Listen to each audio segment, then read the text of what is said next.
Pour ne rien rater de nos programmes, n'oubliez pas de vous abonner à nos 2 chaînes YouTube, le Média TV et le Média 24/7, et d'activer la cloche.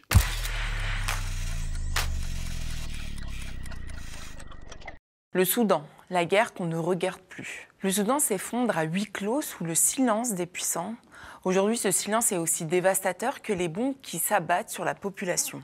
Ahmad Gamal est un sociologue soudanais en exil. Il a cofondé Soutfa, un média qui permet de raconter le Soudan. Pour lui, le Soudan a été abandonné. Ce qui était choquant et frappant dans l'exemple du Soudan, c'est le fait de voir, en fait, il y a un silence total. Et ce silence, en fait, comme vous avez dit, en fait, ça nous a questionné, même sur notre valeur, en fait, voilà, de l'humanité. Depuis avril 2023, le pays est plongé dans une guerre civile d'une brutalité rare. Des hommes y livrent bataille pour le pouvoir. Le général Abdel Fattah el-Burhan, chef de l'armée régulière, et Mohamed Hamdan Dagalo, chef des forces de soutien rapide, les RSF. Autrefois alliés pour renverser la dictature d'Omar el-Béchir en 2019, ils se sont retournés l'un contre l'autre. Ce n'est plus une guerre politique, c'est une guerre pour les ressources, pour le territoire, pour la survie. Et ceux qui meurent, ce sont les civils. C'est des situations à lesquelles en fait, on assiste depuis plusieurs années, depuis plusieurs mois. Sauf qu'en fait, on parle très peu de ce qui se passe au Soudan, même s'il y a des alertes de la part de défenseurs des droits de l'homme, de la part en fait, voilà, de toutes les organisations en fait, voilà, qui agissent sur le terrain, sur la gravité de la situation au Soudan et qui ont alerté en fait, voilà, sur le fait qu'il y a un risque de génocide en fait, voilà, qui peut arriver si la ville de Fachir et on l'a laissé tomber sous le mât de forces de soutien rapide. Mais malheureusement, en fait, voilà, notre voix n'était pas entendue et ça a laissé en fait, voilà, la possibilité pour cette drame en fait, voilà, qui est arrivée la semaine dernière et qui a continué encore jusqu'à le moment où je parle. Tout a commencé le 15 avril 2023 quand les RSF ont lancé une attaque coordonnée contre les positions de l'armée à Khartoum. En quelques jours, la capitale est devenue un champ de bataille. Des bombardements ont rasé des quartiers entiers, les hôpitaux ont été pris pour cible, les écoles transformées en bases militaires et depuis, la guerre s'est étendue. D'abord au Darfour, puis à tout le pays. Pour Sarah Majdoub, chercheuse spécialiste du Soudan, les civils ne savent plus à qui ils ont affaire. La population n'a plus de refuge. Il aurait fallu 2 ans et demi, plusieurs massacres, une ville assiégée plus de 18 mois pour qu'il y ait un tout petit peu d'émoi et pour qu'il y ait un petit peu d'attention sur un conflit qui dure depuis 2 ans et demi, qui a fait plus de 13 millions de déplacés, qui a fait des milliers de morts parce qu'on n'a pas les chiffres, parce qu'à un moment donné, même dans la ville de Al-Fash, il y avait presque 40 morts par jour, 40 morts civiles par jour, lors des derniers mois du siège. Le Soudan vit aujourd'hui la pire crise humanitaire au monde, selon les Nations Unies. Plus de 13 millions de personnes ont été déplacées, soit près d'un tiers de la population. Chaque jour, environ 40 civils sont tués. Et plus de 25 millions ont besoin d'une aide humanitaire urgente. Près de 20 millions vivent déjà en situation de famine sévère. Des familles entières survivent sans eau, sans électricité, sans soins. Des enfants meurent de malnutrition à quelques kilomètres seulement des entrepôts du programme alimentaire mondial bloqués par les combats. Le pays est en train de se vider. Des villes entières fuient, des villages disparaissent. Au Darfour, la situation est apocalyptique. Des centaines de villages ont été rasés. Entre avril et mai 2025, 480 civils ont été massacrés dans le nord Darfour, selon les Nations Unies. Les ONG parlent de crimes de guerre et de nettoyage ethnique. Et dans cette guerre, les hôpitaux sont devenus des champs de tir. À Khartoum, seulement un établissement sur 5 fonctionne encore partiellement. À El Fasher, au Darfour, les combats autour du principal hôpital ont viré au carnage. La semaine dernière, une frappe ciblée a tué 460 personnes, des patients blessés, des médecins, des civils qui attendaient des soins. Des témoins parlent d'un hôpital encerclé, bombardé puis pillé. L'ONU a qualifié cette attaque d'acte de barbarie absolue. Les médecins sont arrêtés, parfois même exécutés. Des ONG comme Médecins sans frontières parlent d'une guerre contre la santé, des infrastructures détruites, du matériel volé, du personnel enlevé. En 2 ans, plus de 70% des structures médicales du pays ont été rendues inopérantes.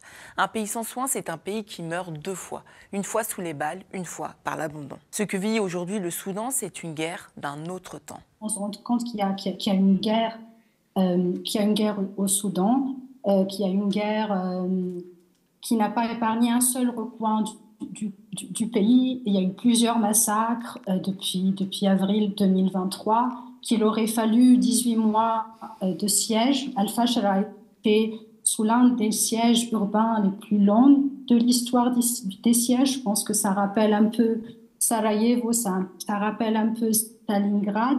Cette guerre rappelle Stalingrad, elle rappelle également Sarajevo. Pas par équivalence historique, mais par son intensité destructrice. À Stalingrad, la ville fut encerclée et affamée. À Sarajevo, coupée du monde et pilonnée pendant 1425 jours. À El-Fasher, c'est la même logique. Une ville assiégée, des civils pris au piège, des convois humanitaires empêchés d'entrer. D'après l'ONU, plus de 3384 civils ont été tués dans les zones urbaines soudanaises au premier semestre 2025. Le siège est devenu une arme, la famine un outil de guerre, et sur le papier, tout est clair. Les conventions de Genève interdisent les attaques contre les civils, les hôpitaux, le personnel humanitaire. Mais dans les faits, ces règles ne valent plus rien. Pour Ahmad Gamal, le droit international est vidé de sa substance puisqu'il n'est pas respecté. Il y a toute une économie de la guerre, en fait, voilà, à laquelle en fait, voilà, beaucoup de pays en fait, voilà, profitent, et notamment en fait, voilà, la France, si on prend un exemple, dans les régions de Darfour, il y a quelques mois, l'Amnesty International a révélé en fait, voilà, qu'il y a d'armes françaises qui ont été utilisées dans les guerres au Darfour, alors qu'en fait c'est très grave parce qu'il y a une résolution des Nations Unies en fait qui a interdit les livraisons des armes dans les régions de Darfour, parce qu'ils considèrent que la région de Darfour et en région dans une violence en fait dans l'aveugle, et c'est la raison pour laquelle il ne faut pas envoyer des armes là-bas. Donc voilà, les pays comme la France en fait ils ne respectent pas le droit international. La Cour pénale internationale enquête sur des crimes de guerre commis par les RSF au Darfour. Des rapports accablants ont été publiés, mais aucune sanction réelle. Les généraux voyagent librement, les États ferment les yeux et le Conseil de sécurité reste paralysé. Le Soudan, c'est la preuve que le droit international ne pèse rien quand les bombes rapportent plus que la justice. On laisse faire car c'est une guerre qui rapporte. Aujourd'hui, le siège de Al-Fasher n'aurait pas été possible sans ce soutien tendu des Émirats arabes unis. Les forces de soutien rapide n'avaient pas de drones avant. Les soutiens de forces rapides n'avaient pas des systèmes anti-aériens avant. Ils n'avaient pas accès à toute une sorte de sophistication d'armement qu'on voit pour la première fois au Darfour. Donc il faudrait qu'il y ait un soutien externe qui maintienne cette lifeline, qui les maintienne. Derrière les combats, il y a un marché, une économie de guerre qui tourne à plein régime. Les mines d'or du Darfour financent les RSF. Le commerce d'armes continue malgré l'embargo onusien. Des enquêtes d'Amnesty et de Reuters ont prouvé que des armes chinoises réexportées par les Émirats arabes unis ont été livrées aux milices. D'autres rapports mentionnent du matériel français et des munitions britanniques retrouvées sur le terrain.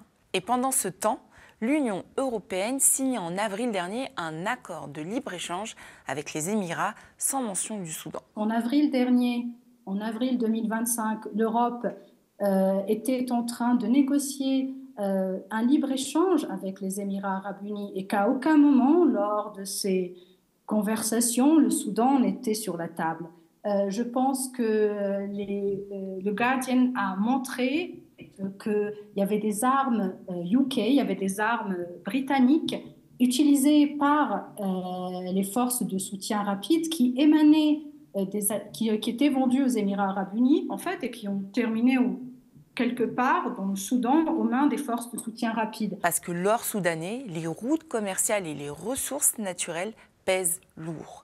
La guerre ici n'est pas qu'une tragédie, c'est aussi une économie mondialisée qui fait vivre des puissances étrangères, une guerre qui nourrit les marchés. Alors pourquoi ce silence? Parce que le Soudan n'a pas de camp lisible, pas de ligne de front claire et surtout pas d'intérêt stratégique majeur pour l'Occident.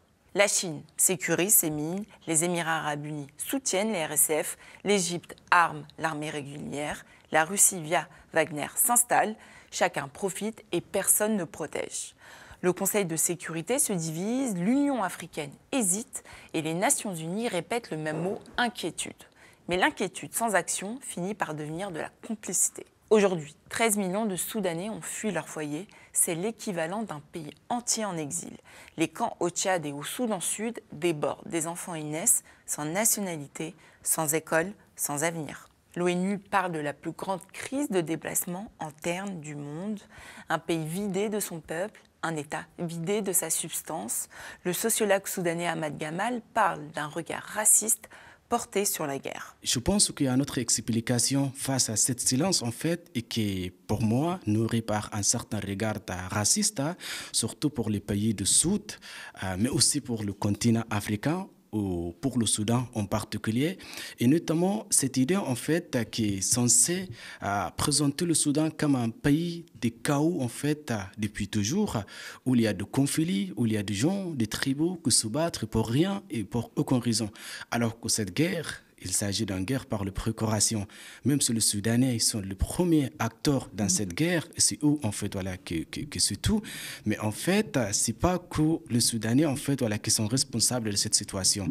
Si on regarde le paysage politique et la réalité du terrain aujourd'hui, on se rend compte que quand même le Soudan est devenu un terrain de règlement de compte politique où bien, en fait, c'est un théâtre de conflits.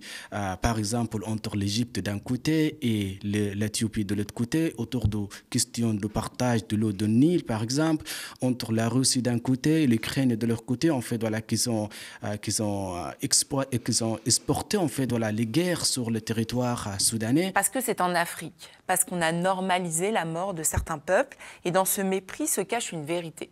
Le Soudan est une guerre par procuration.